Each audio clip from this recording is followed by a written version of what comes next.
Со други зборови, тоа значи дека СДСМ може да се случи многу веројатно на парламентарните избори да има некоја бројка од 260-270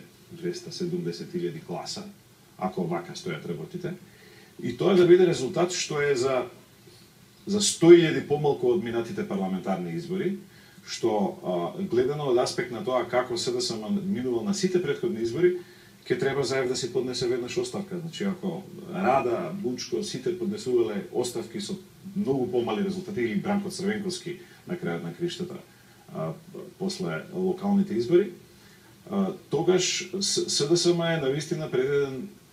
сериозен распад, особено што имаше кругови кои ја критикуваа оваа политика на Заев, изминатите месеци. Па имаше цело крило на Бранко Црвенковски, па едно елитистичко крило на кој што не им се допаѓа таа рурална политика на Заев што ја води, и може да се случи многу сериозно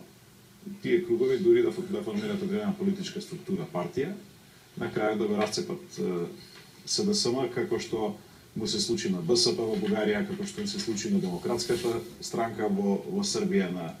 со излегувањето на Тадич, па некои дури го предвидуваат и Црвенковски дека би можел да биде лидер на таква структура.